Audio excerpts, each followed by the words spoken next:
Pada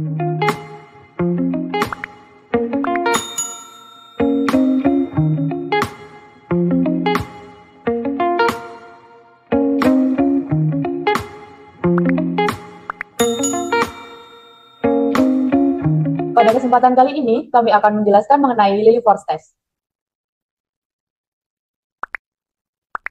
Outline materi yang akan kita sampaikan pada video kali ini, yang pertama adalah pengenalan Lily-Force Test, yang kedua, prosedur pengujian Lily-Force Test, yang ketiga, penghitungan Lily-Force Test secara manual, yang keempat, penghitungan Lily-Force Test menggunakan RStudio, dan yang terakhir adalah contoh soal dan pembahasan.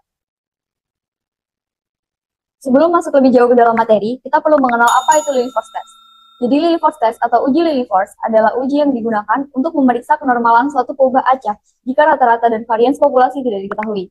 Uji Lily-Force ini digunakan untuk jumlah sampel yang kecil, yaitu kurang dari 30. Nah, pada penghitungan uji Lily-Force menggunakan tabel, kita membutuhkan beberapa kolom.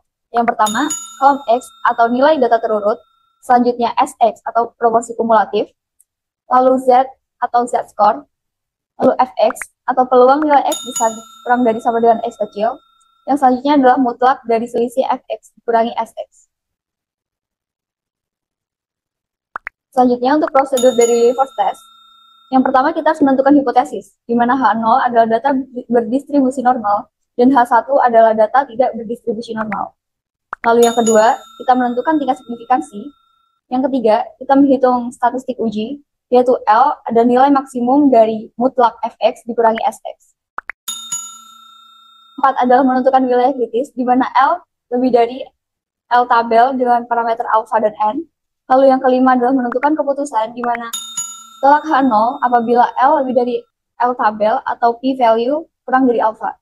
Dan gagal tolak H0 apabila L kurang dari L tabel atau p-value lebih dari alpha. Dan yang terakhir adalah menarik kesimpulan.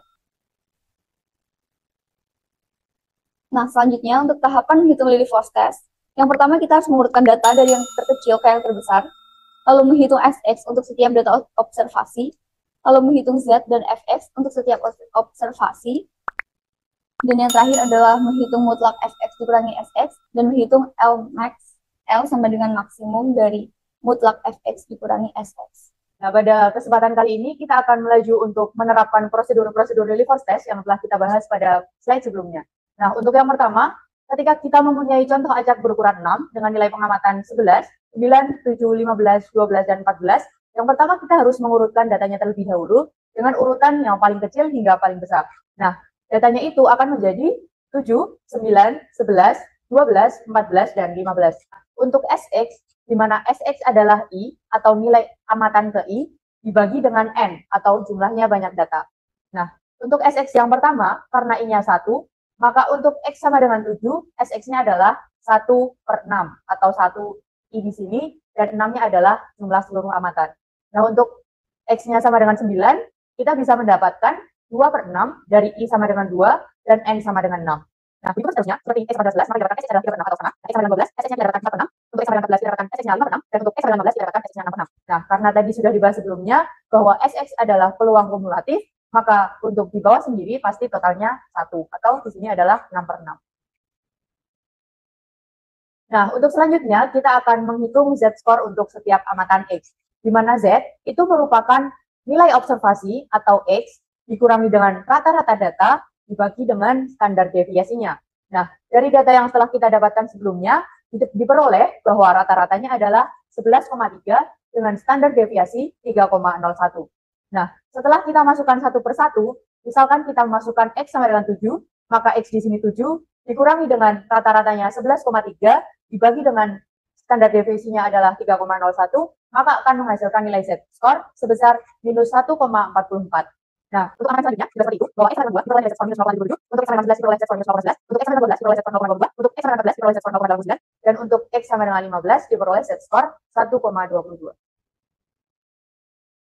Nah, selanjutnya, setelah kita telah mendapatkan Z-score-nya, kita akan menghitung Fx. Nah, sebenarnya secara teoritis, Fx merupakan peluang X besar kurang dari sama dengan X kecil. Jadi kan X kecilnya itu masing-masing amatan X-nya ini. Nah, karena kita tadi telah mencari nilai Z-score, karena kita memerlukan perubahan dari nilai X ke nilai Z. Jadi kita ubah nilai X-nya dulu menjadi Z-score. Jadi di sini akan diterapkan bahwa P peluang Z kecil dari Z score yang telah kita dapatkan untuk masing-masing X tadi. Jadi untuk pengamatan untuk amatan kali ini atau untuk data kali ini, kita dapatkan F7-nya adalah 0,0764, F9-nya adalah 0,2206, F11-nya adalah 0,552, F12 0,571, F14 0,813, dan F15-nya adalah 0,8888. Nah, untuk tahapan yang terakhir atau kita harus menghitung statistik hitungnya untuk uji Lily-Force kali ini. Untuk data yang telah kita dapatkan sebelumnya, kita juga sudah menghitung Fx dan juga Sx. Untuk statistik hitung uji Lily-Force adalah kita harus menghitung mutlak Fx dikurangi dengan Sx, seperti yang kita dapatkan pada tabel paling kanan ini. Untuk Fx dikurangi Sx untuk X sama dengan 7, nilainya adalah 0,0903. Untuk mutlak Fx dikurangi Sx untuk X sama dengan 9 adalah 0,1127. Nah, untuk angka selanjutnya, diperoleh 0,048, 0,0796, 0,02, dan juga 0,12. Nah, setelah kita menghitung mutlak Fx dikurangi Sx-nya, kita perlu mengetahui nilai maksimum dari Fx dikurangi Sx tersebut. Nah, dari seluruh amatan ini, kita dapatkan bahwa nilai yang paling besar atau nilai maksimal dari Fx dikurangi dengan Sx adalah nilai ketika X sama dengan 9, atau ketika kita mendapatkan nilai mutlak Fx dikurangi Sx-nya adalah 0,1127. Nah, selanjutnya kita masuki mencari nilai kritis tabel Lily-Force dengan parameter alpha, n. Nah, kita menggunakan alpha 0,05 dan n-nya sama dengan 6 atau jumlah data yang telah kita dapatkan tadi. Nah, kita bisa lihat tabel Lily-Force di sini. Di bagian kolom itu ada nilai alpha atau taraf nyatanya, dan di bagian baris itu ada nilai n-nya. Nah, untuk membacanya sangat mudah. Kita perlu mengetahui alfanya 0,05 dulu, lalu kita tarik ke bawah dan kita cari nilai baris yang sama dengan 6. Maka ini posisi nilai baris sama dengan 6 berada di baris yang ketiga ini. Maka nilai tabel Lily-Force untuk alpha 0,05 dan N6 adalah 0,319. Nah, setelah kita dapatkan statistik tabel dan juga statistik hitung pada pembahasan sebelumnya, kita perlu menyimpulkan. Nah, untuk pembahasan kali ini, karena nilai statistik hitung yang telah kita dapatkan tadi dari nilai maksimum mutlak Fx dikurangi Sx itu sama dengan 0,1127, itu lebih kecil daripada nilai tabel Lily-Force dengan alpha 0,05 dan n sama dengan 6, di mana yang bernilai 0,319, maka gagal tolak H0. Nah, seperti yang telah disampaikan sebelumnya, bahwa ketika kita gagal tolak H0, maka kita dapat menyimpulkan bahwa data yang kita amati berdistribusi normal. Ya, selanjutnya kita akan masuk ke pengujian uji Lily-Force menggunakan R. Di sini kita akan menggunakan dua metode. Yang pertama, uji Lily-Force menggunakan package, dan yang kedua, kita uji Lily-Force menggunakan sintaks manual sesuai dengan rumus yang telah dijelaskan sebelumnya. Selanjutnya, kita akan melakukan uji Lily-Force menggunakan package. Package yang akan digunakan adalah package Nortest. Nah, bagi kalian yang belum menginstal, caranya itu kita ketikkan install.package dan nama package-nya yang sekarang akan diinstal adalah Nortest. Nah, berhubung kami sudah menginstalnya, jadi kami tidak melakukan install ulang lagi. Nah, selanjutnya kalau sudah diinstal, kita import package-nya. Kita gunakan package-nya dengan cara library Nortest. Nah, setelah kita import package-nya, kita sudah siap untuk melakukan uji Lily-Force menggunakan package-nya. Nah, fungsi yang digunakan dalam library Nortest ini yaitu namanya lily.test. Nah, lily.test ini mempunyai masukan parameter yaitu datanya, data yang ingin diuji kenormalannya. Maka dari itu, di sini kita ingin menguji, misalkan kita ingin menguji kenormalan dari kerapatan. Jadi, kita masukkan parameter datanya itu yaitu data dolar kerapatan. Dolar ini maksudnya mengakses kolom dari suatu data frame. Jadi, tadi yang kita importkan itu data dan nama kolomnya itu kerapatan. Jadi, data dolar kerapatan. Selanjutnya kita coba tes. Nah, dari output yang diberikan oleh R, dihasilkan dua output. Yang pertama itu D. D itu sama seperti statistik hitung L yang sudah dijelaskan sebelumnya. Nah, jika kita ingin melihat D, maka kita akan membandingkan dengan nilai tabel Lily-Force. Nah, setelah kami lihat nilai tabel Lily-Force dengan alpha 0,05 dan nilai jumlah amatannya 24 itu 0,1766. Nah, dari output yang dihasilkan tadi, dihasilkan D sebesar 0,1404. Artinya D yang dihasilkan lebih kecil daripada nilai tabel Lillie Force. Keputusannya adalah gagal tolak H0.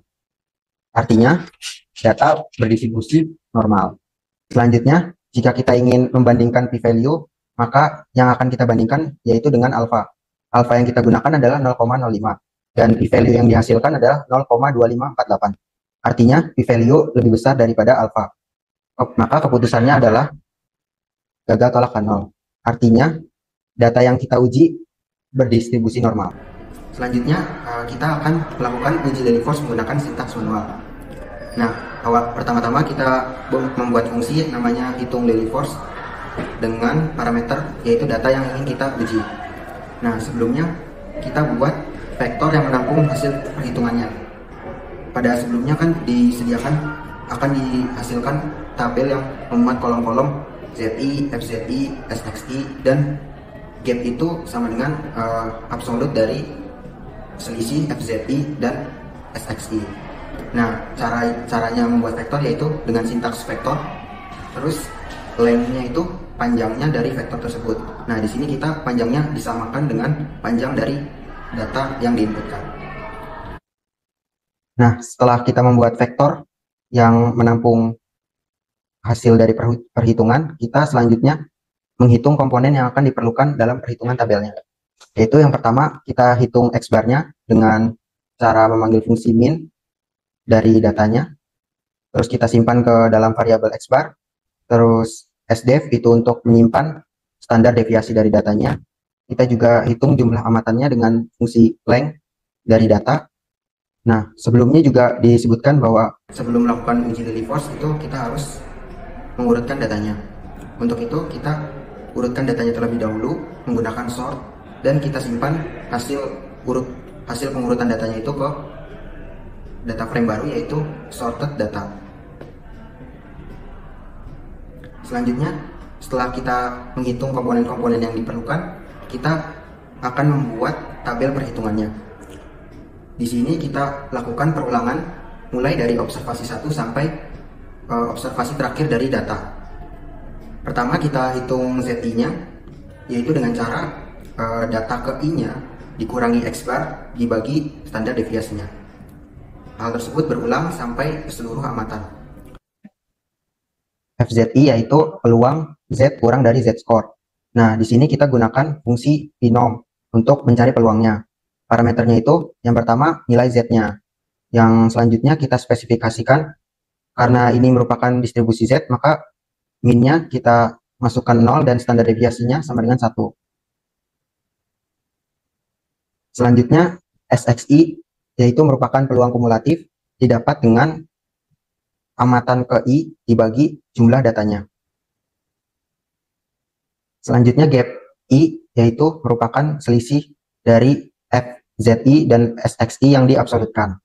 Nah, setelah kita memformulasikan setiap kolom, kita akan membuat data frame baru yang isinya itu kolom-kolom yang telah kita formulasikan sebelumnya. Yaitu kita misalkan disimpan ke dalam data frame result DF, kita buat data frame-nya dengan kolom pertama itu kita namakan XI yang dimuat dari sorted data yang telah diurutkan tadi, terus kita masukkan ZI sebagai kolom kedua, lalu FZI, SXI, dan gap. Setelah kita membentuk tabel perhitungannya, kita hitung L hitungnya. L hitungnya itu bisa kita dapat dari maksimum dari hasil perhitungan gap. Nah, setelah itu kita akan membuat format outputnya agar mirip seperti tampilan package R. Kita buat variabel result yang merupakan list dari, kita akan menampilkan tabel perhitungannya dan hasil L hitungnya. Selanjutnya kita return outputnya. Seperti yang sebelumnya, kita coba tes kenormalan dari data kerapatan. Sekarang kita coba run. Nah, nanti akan muncul format tabelnya, bisa dilihat seperti yang di layar. Dan akan muncul L hitungnya. Di sini terlihat bahwa L hitung yang dihasilkan adalah 0,098. Dan L tabel yang telah kita cari tadi sebelumnya itu 0,176. Artinya L hitung masih kurang dari L tabel. Keputusannya adalah gagal atau lekan 0. Artinya data yang kita uji berdistribusi normal.